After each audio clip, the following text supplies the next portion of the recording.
Well, good morning and welcome to the Maximum Mom podcast. Today, I am just so honored to welcome my guest, Victoria Collier, who is just one of the people who I have looked to for several years about things like growing her law firm, selling her law firm, just all kinds of things. I told Victoria a minute ago, I could probably talk to her for 3 hours.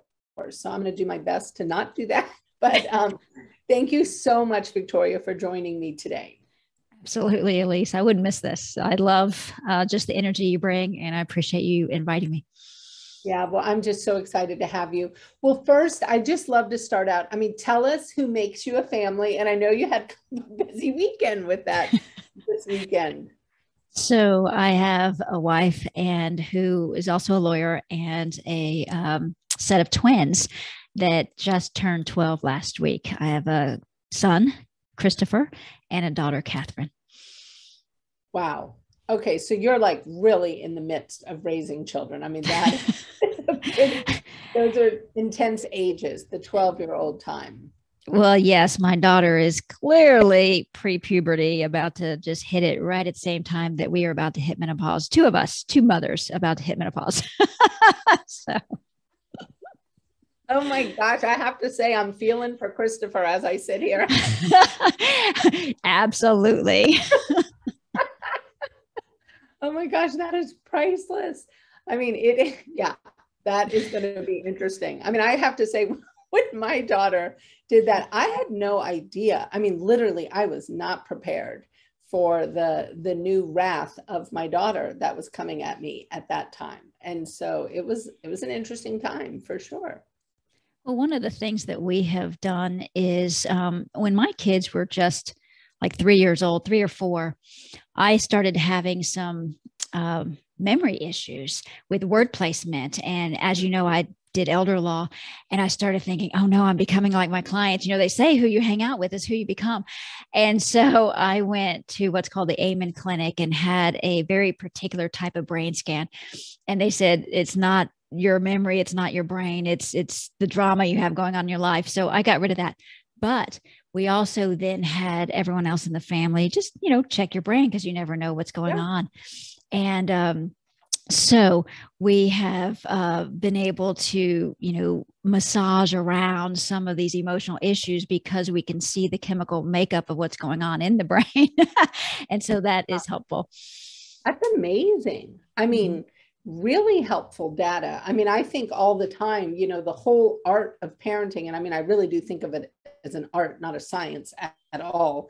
I mean, just the navigation of your children's needs, emotional well-being. I mean, all the things. I feel like I've spent the last, how many years now, like 27 years, just navigating all these different things, and what works for one child just absolutely doesn't work for another. I mean, like actually would be harmful to another. Right. I mean, it's pretty fascinating. And I don't know that people fully appreciate how much emotional intelligence is required to successfully parent. Well, and what I know is that I want to just do it very differently than how my parents parented. And I know that they did the best they could with the resources and the upbringing they had, but we have different choices now. And I'm fortunate with owning my own business that we have different financial means to do so as well. Oh, isn't that the truth? I mean, well, and just all the things that are out there teaching us about how much you learn subconsciously from your youth. I mean, that kind of 0 to 7 is pretty profound when you think about how some of those attitudes and behaviors get really ingrained early on. Absolutely. Absolutely. Yeah. And what we can do to try to reverse that so we don't continue the cycle. Absolutely. Yeah. I mean, gosh, I feel like we could all live like 2 lifetimes though. We need one to just try it and one to kind of perfect it, like let's go back and fix some of these. I think that's what things. They say reincarnation is. So we just don't have the memory of the prior ones. Exactly. And I don't know how helpful that is because I'm really thinking those memories could be very, very probative in the second. For sure. Well, tell us a little bit about, I mean, you have grown a law firm, published books, done coaching, I mean, grown this hemp business. Where do we even start? I mean, let's start, I guess, with your law firm. Tell us a little bit about how you did it. You grew your law firm, and now you sold your law firm and you coach others on selling their law firm. I think of it that love it or leave it. Right, right. So the very beginning was I started my own practice right out of law school because number one, I'm from Texas. Number two, I'm an Aries. And number three, I just have, this confidence that doesn't stop. So I thought, I was a paralegal. I can do this. So I started right out of law school, and I found a lawyer who did family law, and he kind of inherited the business from his son. And then as soon as he started working there, his son left and he himself was miserable. And I said, look, come over and be happy. I need a law degree because when you graduate and when you get your bar degree, it's like 6 months, right? And so I need a bar degree and I'll teach you how to do this. And so that's how I got started. A year into it, we decided that he could go ahead and retire at that point. And so at that point, it was mine. And so from 2003 all the way to 2020. And so I built it from the ground up, and I really learned in 2006, so 3 years into it, that even though I was in a niche, I started off specifically in elder law and estate planning. And at the time, there were only like 5 elder law attorneys that only exclusively did elder law in the Atlanta area, which is where I opened my practice back then in 2003. And so the market was still pretty wide open. It was a fairly new industry, even though estate planning had been around for a long time.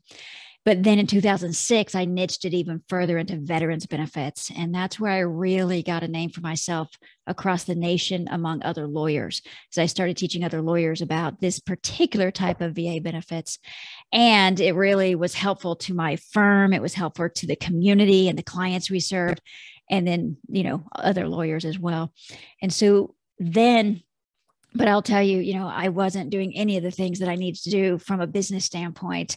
And I even, guffawed some of the things that I would hear. And I'm like, why would I need that? I'm already successful. And I'm already, my first year of practice, I was making more than my wife was making as an assistant district attorney. And she'd been practicing for 8 years. And so, I thought, why do I need those things? Well, I did need those things if I wanted to do it efficiently and profitably and effective. But nonetheless, in 2011, I woke up and I'm like, you know what?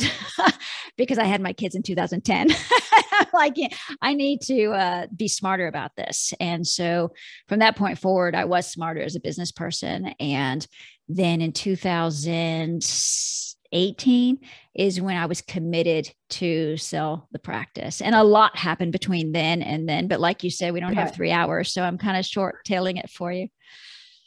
Yeah, well, it's interesting that you mentioned 2018 as the year you decided you wanted to sell. That was the year I met you, actually, at Jennifer Goddard's conference in Colorado. And you did a talk to us, and Alexis Austin was there as well, about taking off for 30 days and being able to be away from your firm. And at that point, I actually met Shannon from your office. She was there with us as well. And literally, as I sat there listening to you speak, I mean, there was 2 things. One, I had to get up half the time you were talking and deal with something that was going on in court back in Seattle. 2, I thought to myself, I need to figure out how to do this. Like, I need to take 30 days off and be able to have the firm run while I'm gone. And so you did not know this. I mean, this is the first time I'm ever telling you this, but literally your talk changed my entire outlook on owning a business. And I literally came home and said, I need to become this person. And so then I started stalking you. And well, you're giving me goosebumps, literally. But it changed me as a person as well, having done that. And so I'm glad that it was impactful for you, because I have seen you since then. I didn't know who you were before then, but I've seen you since then, and you are just, knocking it out of the park. Well, you can thank yourself for that. Well, and your many other coaches. So tell us a little bit about, I mean, you did take 30 days off that year. What did that look like? How did you decide to do it? And how was that impactful for your business moving forward and being able to sell? actually, at least I took 30 days off that year. Wow. And the first 30 days, it was right after my professional legal administrator had started working. I mean, literally the next week. And it was disastrous. We couldn't make payroll. I was actually up in your area of the neighborhood. I was up in the Pacific Northwest taking a 2-week vacation through Canada, Washington, Oregon. It was kind of like that movie, Planes, Trains, and Automobiles. We were taking our kids on just about any kind of transportation mode that you could do, and visiting with some lawyer friends of ours, masterminding while we were there. So it wasn't all just play, but to me, masterminding is play because I love, meeting with other lawyers and talking business.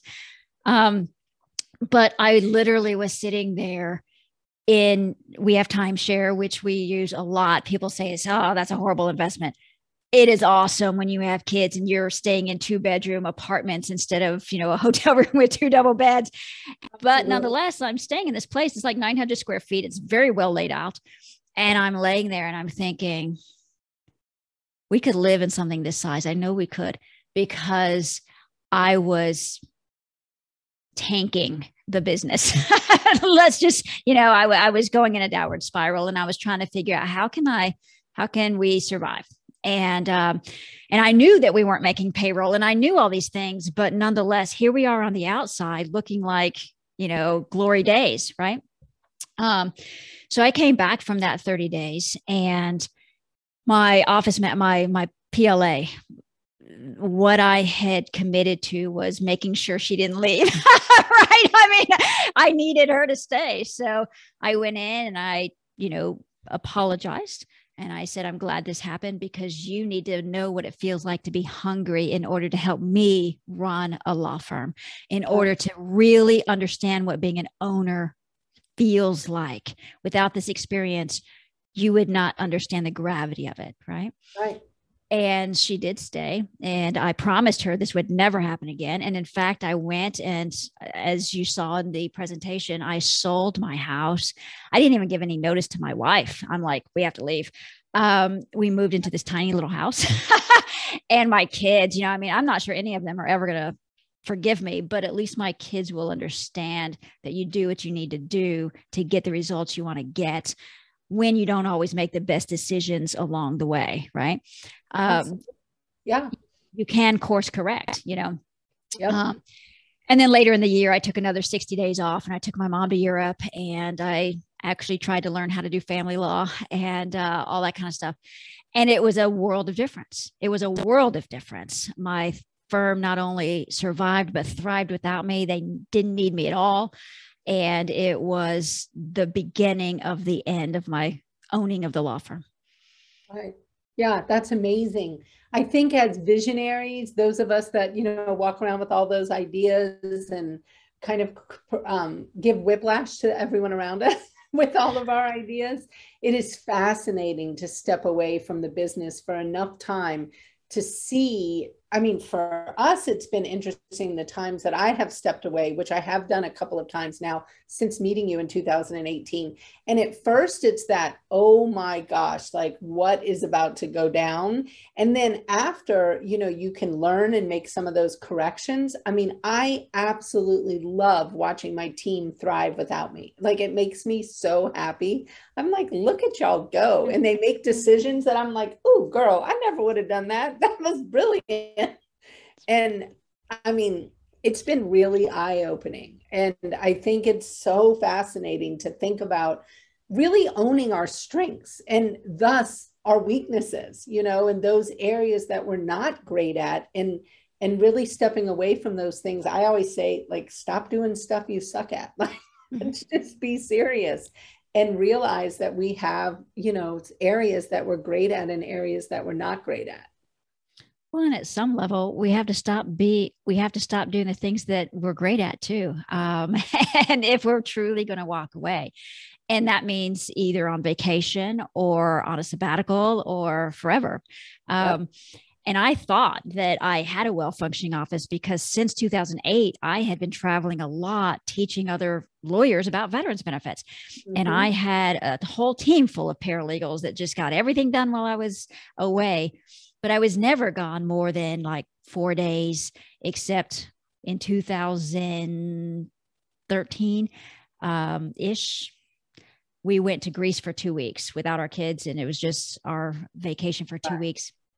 And my firm did fine, but they didn't have no contact with me. They still had contact. So I had a superficial feeling that I had a real business until 2018 when I saw that I did not. But the biggest thing, Elise, is that why I say we also have to walk away from the things that we're good at and even the things we love is this is the biggest exercise of truly letting go of our ego.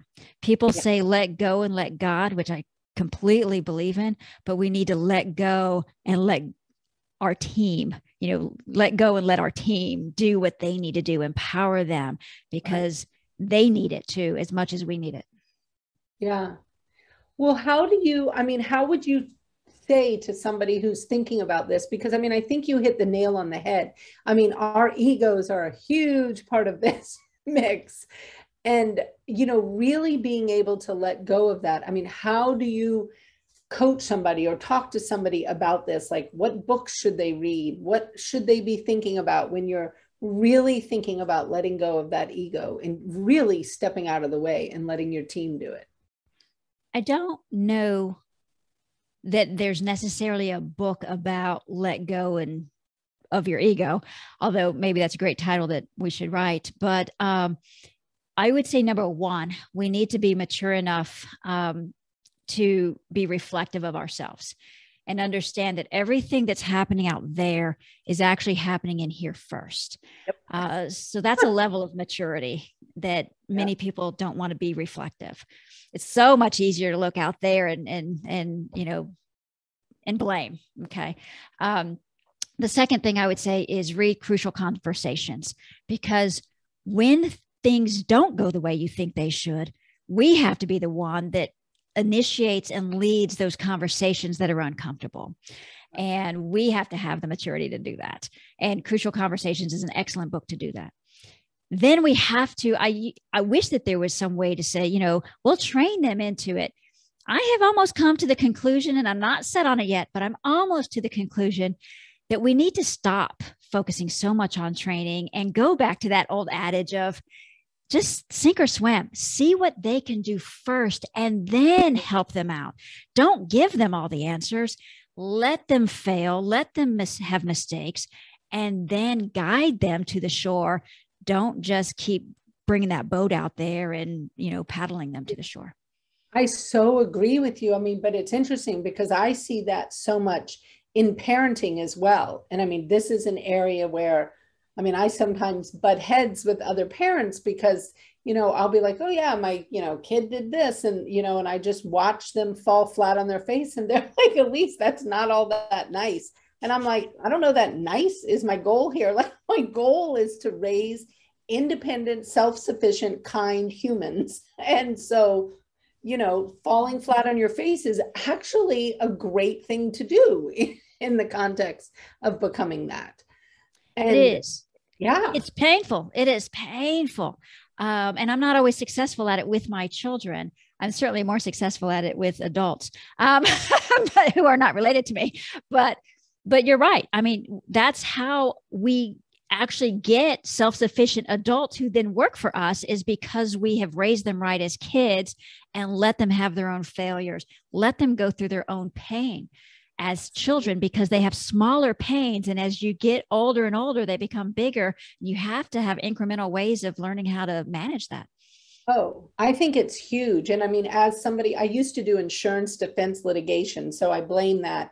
But I spent my whole life with my young children going over a risk benefit analysis. Like everything they did, I was like, well, have you put this through the risk benefit analysis? And literally my little 4-year-old would be like, well, if I do this, then these are the possible consequences, and they would like think all these things out loud. But it really helped them make decisions.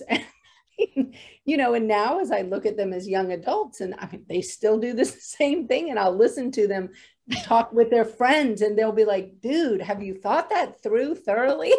And I'm like, oh my gosh, my poor little insurance defense children. Well, as much as I'm against video games, my son is so for them. And we ensure that he's playing the ones that have to make them have decisions. And just this morning before breakfast, he's sitting on my work couch and he's like, Mommy, should I do this option or this option in the game? And I have no idea what the game is or even, anything, but I mirror enough of the language that he thinks I'm following. And I just say to him, I said, well, have you looked at the pros and cons of each option? And by the time he talks through it with me, he's got his decision. And I never have to tell him the answer. No, and it's so important, though, I think, to do that. And I think you just really, again, hit that nail on the head when you think about your team members. And instead of constantly training them on the beginning, I mean, I think we are sometimes quite surprised at what people can accomplish if we get out of their way. I mean, I have watched some really creative problem solving in ways that I would not have thought of, nor would I have trained, but has been brilliant. And I'm like, oh, like I should probably just stuff all my thoughts on this because they actually do it better. And it's been, yeah, I mean, losing that ego is, I think, such an important part of this journey. And I always joke that this, law firm ownership is not for the faint of heart at all. Because I feel like every time there's chaos going around, I've got to turn that mirror on me. And I'm like, okay, Elise, what are you doing to cause this chaos? Like, what energy do you bring into this? And, that's sometimes painful, really having those, just a lot of self-introspection. Absolutely. Absolutely. And there's a ton of books out there for that. And the one that, as you were talking, that comes up to the forefront of my head is The Power of Ted, which is really just about relationships. And am I in the victim mentality? Am I in, all of that thing. I love that book. It's interesting. They actually live out here. The people who wrote that live out here on Bainbridge Island, and they're doing a course coming up really soon. And I actually thought about taking that course. It just seems like such a fascinating thing to really study and understand, because you can see that triangle, in everything almost. And I find it, in family law a lot. And, you can see that. And it's something I've thought, really getting and digging deeper into that could be really helpful in helping my team better understand that triangle. So I don't know. I'm thinking about that. It's so local to you. I don't know why you wouldn't. I know. Well, that's the thing. When I saw it, I didn't realize they lived right here on Bainbridge Island. So, okay, well, tell us a little bit about when the work you're doing, helping people figure out about selling their law firm. I mean, I think of that, love it or leave it. I mean, tell us a little bit about your program, what you do, how you help people make those decisions. Right. So I will start off by saying that the mass majority of people who work with me are not imminently thinking of selling their law firms. They are like, I just want to know that I can when I'm ready to. And so they want better law firms. They want to know that they're creating something of value that they can sell versus just close down. They don't want to just hand their files over to someone else and be comfortable with or content with just knowing they're in good hands. So we look at, then number one, we look at the foundational makeup of what is their firm. Is it just and when I say just, I don't mean just, but is it a true solo practitioner that has no staff? That's going to be almost impossible to ever sell. And we just have to be in the mindset of, do you want to continue to wear the badge of solo lawyer, or do you want to create a business that then would be desirable for someone else to sell? Then we have to understand, who are the buyers? Am I a buyer who's a lawyer that wants to come in and be the practitioner? Or am I a business owner that wants to come in and manage a business because it's turnkey and it has everything there? When it's turnkey and has everything there, we can get a higher value. Some lawyers will be like, I'm okay with selling it to a practitioner and get a lower value because I don't want to be that business owner. I cannot tell you how many people, at least how many lawyers will say, I don't want to know the numbers. I don't want to track the numbers. I don't even like numbers.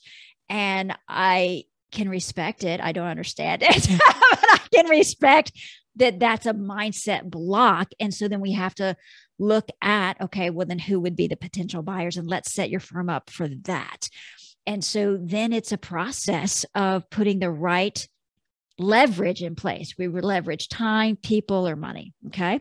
And so it's finding the right leverage so that when their timing comes up, or what they think their timing in their head is, that they're ready, and that we can then maximize the value, the dollar that they can get for that. Wow. Now, how so that's long? part of it. Yeah. Well, how long, like if you were just going to tell us, like, who is your ideal client? Where are they in this journey as they're thinking about this? Like, how long a process is that? And I'm sure you're going to tell us it depends, because you're a good lawyer. But I mean, I'm really curious, like, because I think some of us might think, oh, I'll just, chat with Victoria, and in 6 months, this will all be tidied up. Whereas it might be a 5-year process that we need to be working on. So yeah, I'm curious about that. Right. So it does depend greatly. Now, my very first client that came to me, she approached me in February, and she actually was calling to see if I would buy her law firm. And I said, I'm sorry, I have a conflict of interest because I have a non-compete because I just sold mine.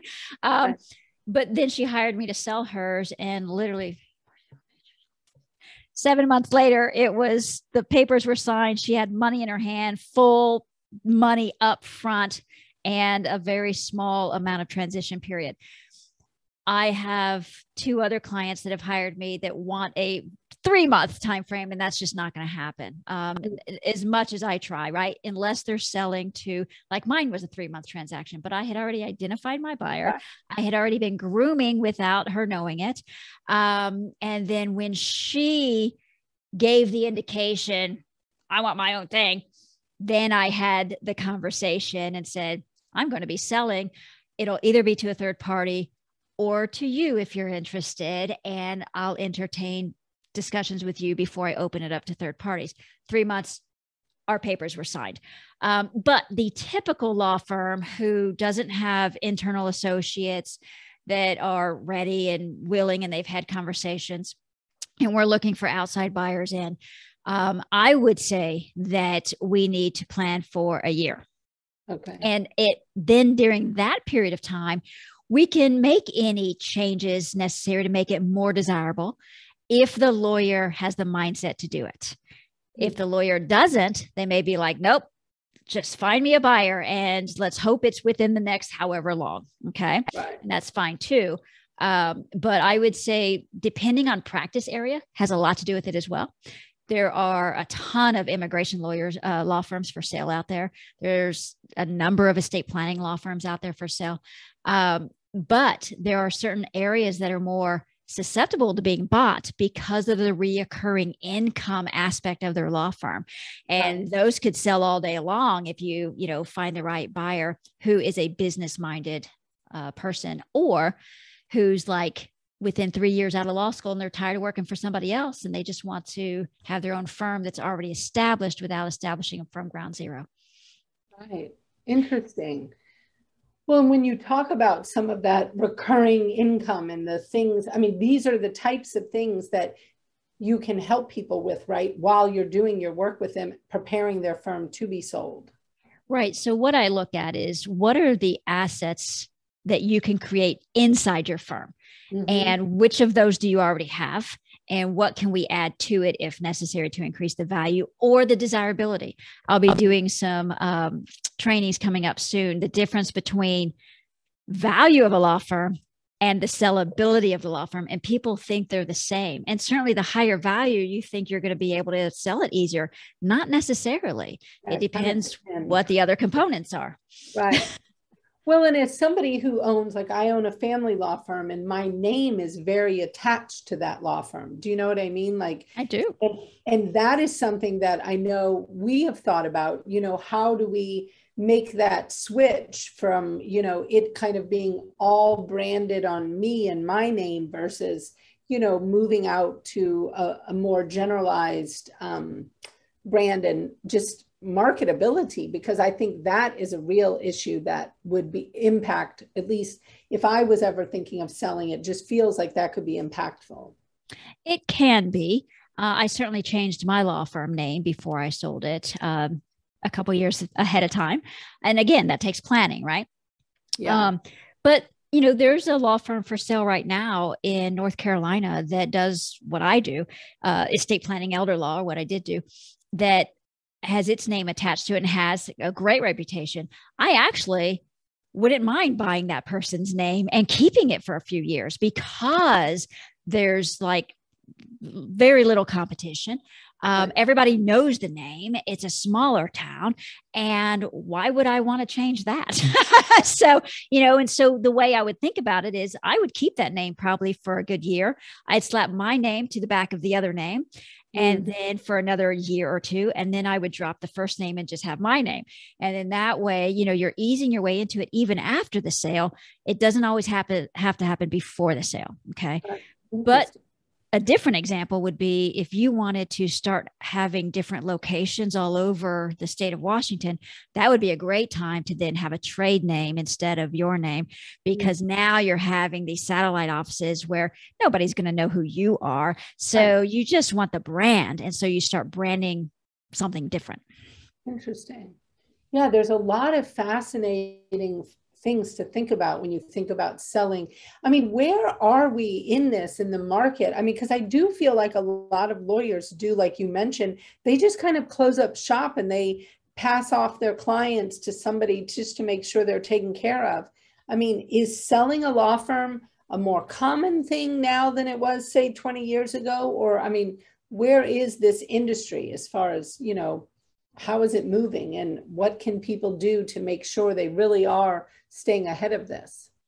I think it depends on who you listen to and who's talking, as far as is it happening more than it ever did. I think that we have more access to information than we ever did. However, people who are selling their law firms are not screaming it from the mountaintops because they're afraid that they're going to lose their referral sources. They're going to lose their clients, which then diminishes the value of the firm because the income may go down. So that's a play. The other play is you've got lawyers out there who are willing to buy, wanting to buy, but don't know who's selling. And so, so I think the opportunities are there. I think that the old school thought is still you just bring some associate in and you groom them for 10 years and then you sell it to them, which really is handing it over to them. In most cases, it's not truly a transaction of sale. But I think with the millennials coming in, that they are much more lifestyle oriented, much more business oriented, and much less roll up your sleeves and do it like the Generation Xers were. And they don't have the mentality of the old school of die at your desk. They don't want to die at their desk. And so I think the opportunities are much greater. And with the pandemic, I think that those who had a hard ability of shifting to virtual and shifting, they are definitely wanting to get out. And so I think we have a plethora of unknown businesses that want to get out that we need to match with those younger attorneys that want to own businesses and make them better, profit, and scale. Yeah, that's so interesting.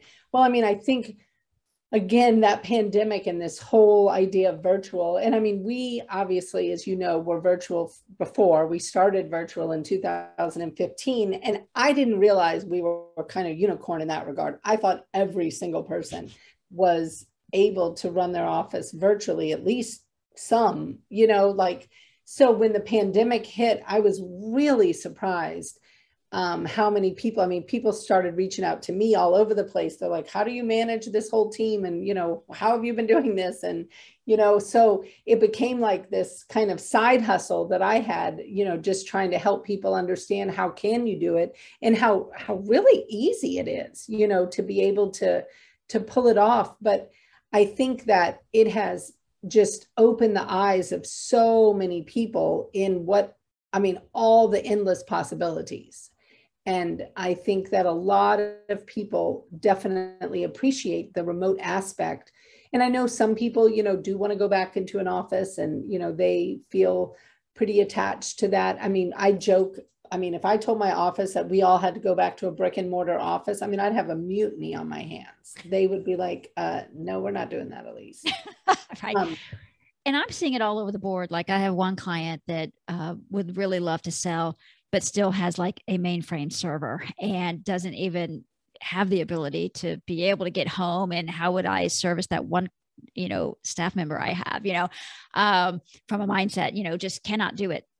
Then I have a client who's selling a business or a law firm right now and has this nice office building that also could be sold with it.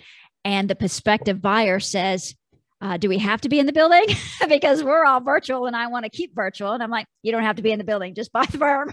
And now I've spoke with a law firm this morning that is 1 year old doing fabulously and is about to buy an office. And the first question I said is, are you going to buy that office for cash flow that's beyond your law firm, or is it just the law firm? Because I don't know of any other law firm that's going to necessarily want to come in and buy it. Right. So I hope you have other business plans for the office besides just the law firm. So we have to start thinking that way now because of COVID. Is real estate is still a wonderful asset to own on your balance sheet. But we also have to make sure it's not just for the law firm, and that our plan is to sell it with the law firm, because you might have a buyer that says, I'm not interested in real estate. Right. Yeah. It's so many different factors that go into this. Well, tell us a little bit about, I mean, you've started a new business. Tell us a little bit about what you're doing with that. Are you talking about the coaching? Or are you talking about the hemp? The hemp? Okay. So yes. So, being a mom and being able to really see where your children are going and support them has really impacted how I've conducted my law firm, as well as my extra curricular activities. And one of those is in 2019, I bought a farm for my daughter because she, at the age of 9, had earned enough of her own income to buy her own horse. And so she bought a horse, and then we were boarding it somewhere. And then we also bought, that horse had a baby that I was in love with, so I had to buy the baby. And then how it all started was that I had paid for a horse that had been rescued, and they were all being boarded at the same place. And so when I was out there visiting my rescued horse, they were all at a kill shelter. And in fact, her horse had her baby at the kill shelter. It was so sad. But anyway, so we had 3 horses, and I'm looking at the expense of that, just boarding. And I'm like, she started looking at properties at the age of 9 online for, us having a farm. So I was in this mastermind with this other fellow that he and I would get to lunch once a month, and we just talk about business ideas. And so he started talking to me about cryptocurrency and stuff, and how, and that was pretty cool. And so then we started talking, and then he started telling me about how he was a legislative aide in the state of Georgia and helped write the hemp laws when it became legal in Georgia, which was 2020 was the first year it was legal. So in November of 2019, right before it became legal, I bought a farm because I could dual purpose her horses with a business. How can we make it productive? Because I'm not just going to go buy a Harvey farm. And so that's how I bought the farm. It was 89 acres and has a pond, had 3 houses on it. We had to build the horse stables, and it was just perfect. And so I started, and so I was still in the law firm at this point. And that's when the 3-month discussion happened. So, my PLA's attitude had started shifting. My desires had started shifting, totally. And it just aligned. And so I couldn't get out of there fast enough, I can tell you that, and be on that farm.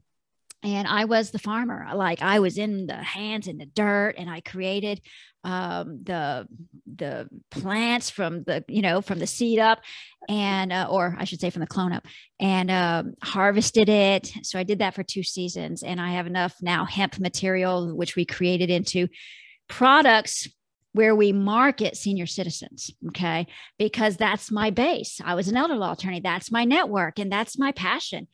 But as you know, with marketing and products that, I mean, it is good for anybody, but you have to niche, but it helps anybody. And so now I've got products that, I can make and hemp that I can make into products for the next 3 to 5 years. And I'm actually selling the farm. I'm under contract to sell it on April 1st. So that's amazing. I love that. I mean, I've loved watching the journey. I love watching your daughter with her horse. I mean, I just think that's such a special relationship. And one of the things I loved about the farm is that my kids could see that at no matter what age or what stage you are in, that you can decide to do something different, do something else. And that allowed us to do that. And it happened during the pandemic, right before the pandemic. So it also gave us a place to escape and spend time together. They actually worked the farm. They worked in the rows. They worked with, on the tractors, all that kind of stuff. What's interesting to me is that I was on my computer this morning and I was drafting an agreement between me and a new coach that I'm hiring. And my son came down and he's sitting next to me and he's like, "What are you doing, Mom?" And I said, "Well, I'm about to hire this new coach and this is my letter to her." And he goes, "Don't you just think how nice it'd be if you'd have kept the law firm, how much more money you'd have for such and such?" And I said, "No, actually, I'm not happy about it. I mean, I'm happy that we sold it because it was a great time. We got the farm and my coaching business is doing even better for us than the law firm, I think, was going to be able to do at the stage in my thinking, right at that time." And he goes, "Oh, well, I'm glad you're happy. I'm happy." I mean, they just go with it. But now they know that I do the coaching for lawyers, and so they don't have to feel that they are stuck in one thing because they made a decision when they were a junior in high school. Completely. I mean, and how powerful is that? Let's be serious. I mean, to realize that life is filled with all kinds of varied opportunities that can change. I mean, on a dime sometimes. There's times, I know for Doug and I, like, we ended up buying this house we bought on the water out here. We weren't trying to buy a house out here on the water. We had just built a house. Like, we literally had just moved into a house, not even a year before. And we happened upon this, and I was like, "Oh, okay. Obviously, this is presenting an amazing opportunity for us that we were not planning for, but we're going to run with it." And why not? Like, life is too short not to be able to pivot, I think. But I mean, I think pivoting and being nimble and being able to make those decisions quickly, I mean, I think that's kind of like a superpower of both parenting and business ownership, because you have to be able to do that with both in your home life and in your work life, because I do think sometimes opportunities and situations pop up that you're not necessarily prepared for, but you've got to be able to see them for what they are. I agree wholeheartedly. And, I'll give one great example and then some hardships where it comes along as well, is being able to pivot out at our farm. It's 2.5 hours away from our city house where we live and our kids go to school. And a dog went in and killed 23 of our 24 chickens. And my daughter had hatched all of those. She raised them from like an egg to who they were. It was devastating. And we had 9 ducks as well. And they were all seriously injured and 2 of them had died. Well, we had to bring them back here to rehab them at our city house. And now they just live here. And now we have 3 goats at our city house. So we have ducks, chickens, and goats at our city house, and I'm selling the farm. So pivot, right? So you've got to be able to do that. But I can tell you that, Elise, I agree with you. In business, for success, you've got to learn how to do that. And if it's not natural for you, you've got to have people who can do it for you. And being in a marriage, that can be difficult as well. I have a spouse who was an assistant district attorney. She's been a stay-at-home mother since they were born. And she does not have the same pivotability that I do. And part of it is she's not an entrepreneur. Part of it is, I'm sure, her makeup already, but it can be difficult when you have someone who is raising kids who isn't, and we're still on the same path of raising our kids together and having all the benefits of both of our personalities. Totally. Oh yeah.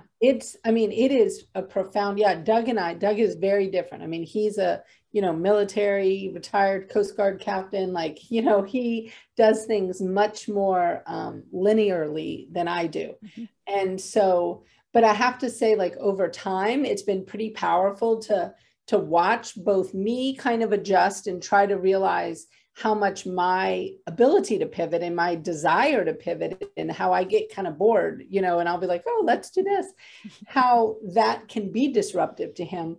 And then also how he comes to realize like saying no to me all the time really takes the wind out of my sails. You know what I mean? Like somebody who does need that. And so he's learned to be more like, he'll listen and he'll be like, oh, kind of interesting idea, and then he'll be like, well, why don't I talk to you about that, tomorrow or whatever. Like, and he'll need a little time to think about it. But instead of that initial, like, are you crazy, Elise? Yeah. And it's fun to see how it plays out in our children, isn't it? Oh my gosh. Totally. I mean, we definitely have one of our six who is just like me. I mean, if she gets a little bee in her bonnet, like, I mean, the thing, you might as well just like write it down. It will be happening within like 5 days. Do you know what I mean? She's that person. Whereas the others, look at her like, whoa, when did you decide you're doing that? And she'll be like, oh, Sunday. I mean, right. I don't know if you have found this in your team or not, but I support that in my kids and I try to, whichever way they go, however, with my team, I found it more struggling when I had people that were more like me, that wanted to impose their ideas, and I was like, I want their ideas, but I don't always want to run with them.